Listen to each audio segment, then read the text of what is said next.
Ready start.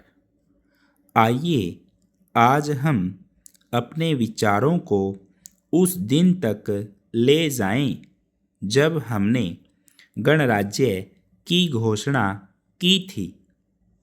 अपनी विकास की योजनाओं के संबंध में हमने वास्तव में काफ़ी प्रगति की है, परंतु क्या हम भारत के सब नागरिकों को दरिद्रता, अभाव तथा कष्ट से मुक्त करा पाए हैं?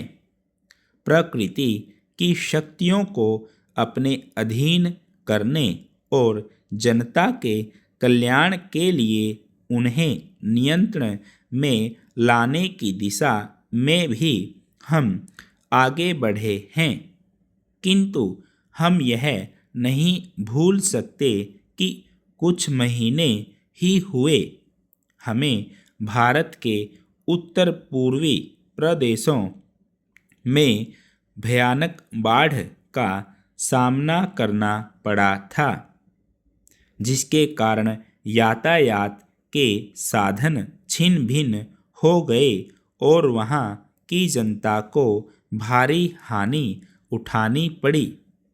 निसंदेह साक्षरता, प्रसार और रोगों के निराकरण के महत्वपूर्ण उपाय भी हमने सोचे हैं, यद्यपि अभी भी देश के बहुत से भागों में निरक्षरता और बीमारी पर्याप्त मात्रा में दिखाई देती है। जन कल्याण की योजनाओं को हम बराबर आगे बढ़ाते रहेंगे, यह हमारा दृढ़ संकल्प है, इसमें संदेह नहीं किया जा सकता। इन योजनाओं के पूरे होने के संबंध में जो प्रयास अब तक किया गया है, उससे भी हमें असंतुष्ट नहीं होना चाहिए। फिर भी जो कुछ अब तक किया जा सका है, यदि वह बहुत चमत्कारी नहीं दिखता, तो उसका कारण यह है कि अभी निर्माण कार्य जारी है और समाप्त नहीं हुआ है। राष्ट्र के निर्माण में समय की आवश्यकता होती है। आज हमारा गणराज्य दिवस है और भारत जैसे प्राचीन राष्ट्र के इतिहास में 5-7 वर्ष की अवधि एक स्वल्पकाल है।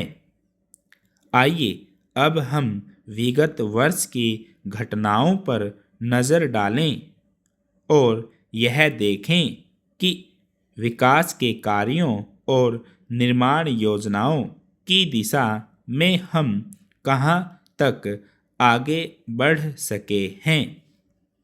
यदि मुझसे यह कहा जाए कि बीते वर्ष की घटनाओं का वर्णन मैं एक वाक्य में करूं, तो मैं कहना चाहूँगा कि संविधान में दिए गए निर्देशों के अनुसार हमने समस्त राष्ट्रों के साधनों को ऐसे ढंग से जुटाना आरंभ कर दिया है, जिससे यह स्पष्ट हो जाता है कि भारत में कल्याणकारी राज्य की स्थापना का श्री गणेश हो चुका है।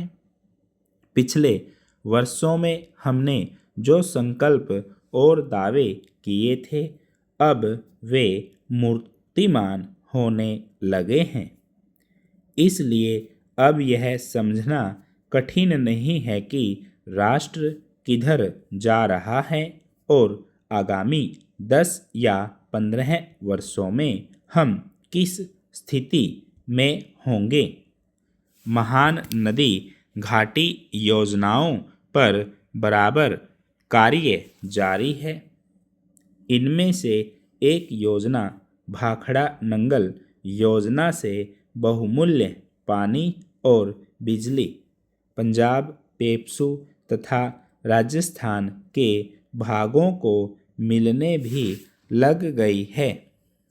दामोदर घाटी योजना से कुछ समय हुआ बिजली प्राप्त होने लगी थी और हीराकुंड, चंबल तथा दूसरी महान योजनाओं की भांति यह योजना भी यथेष्ट रूप से आगे बढ़ रही है।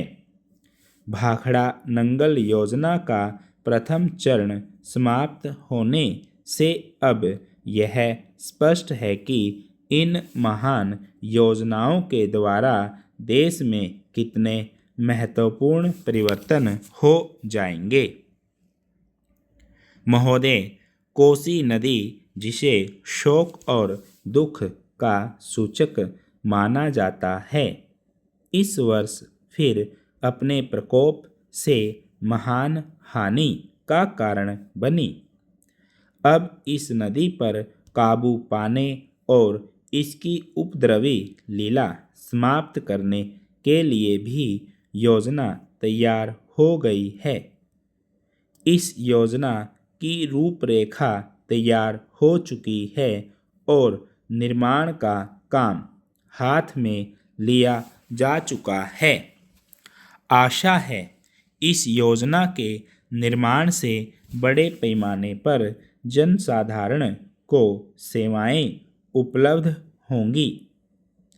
जब यह नया परीक्षण सफल होगा तो महान योजनाओं के निर्माण में और भारत की महान जनशक्ति के उपयोग के संबंध में हमारी जानकारी और अनुभव में महत्वपूर्ण वृद्धि होगी।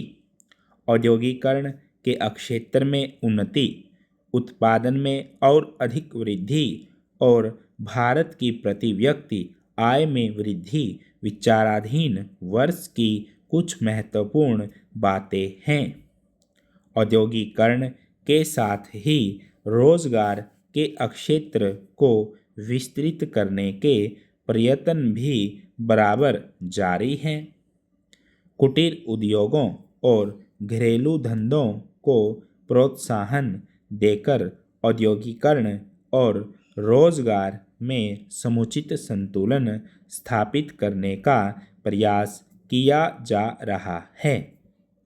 यह बात सभी स्वीकार करते हैं कि यदि भारत के जनसाधारण को उदासीनता और हार मानने की भावना से मुक्त करना है तो बढ़ती हुई बेरोजगारी को दूर करने का उपाय करना होगा।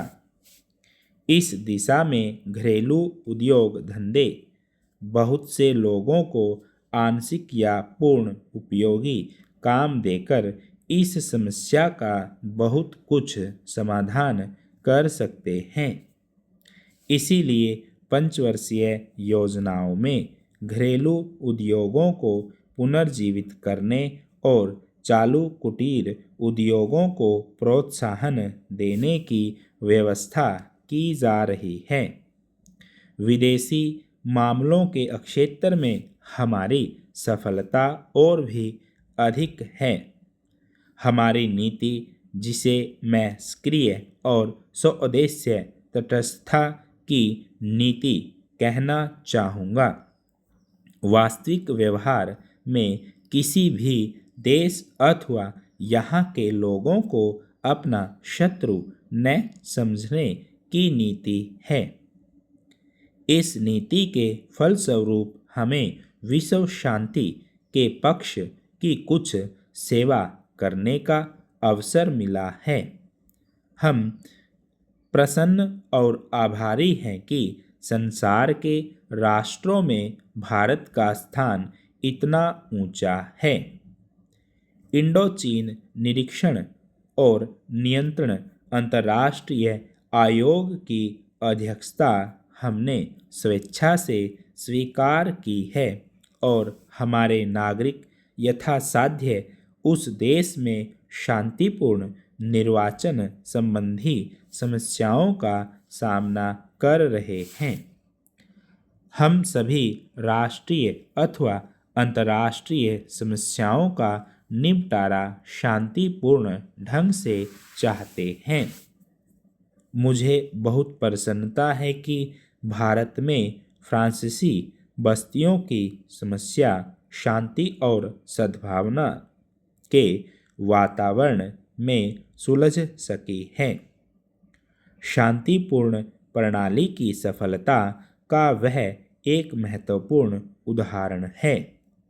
दुर्भाग्य से भारत में पुर्तगाली बस्तियों की ऐसी ही समस्या को सुलझाने की दिशा में प्रगति नहीं की जा सकी। मैं आशा करता हूँ कि पुर्तगाल इन बस्तियों में रहने वाले लोगों के स्वाधीनता के अधिकार को स्वीकार करेगा और फ्रांस और ब्रिटेन की सरकारों का अनुसरण करेगा। जैसे ही यह वर्ष समाप्त हो रहा है, हम अपने सबसे निकट के पड़ोसी पाकिस्तान के साथ अपने संबंधों में अपने सुखद परिवर्तन देखते हैं। पाकिस्तान के लिए हमारे हृदय में सदैव से पूर्ण सद्भावना और शुभकामनाएं हैं।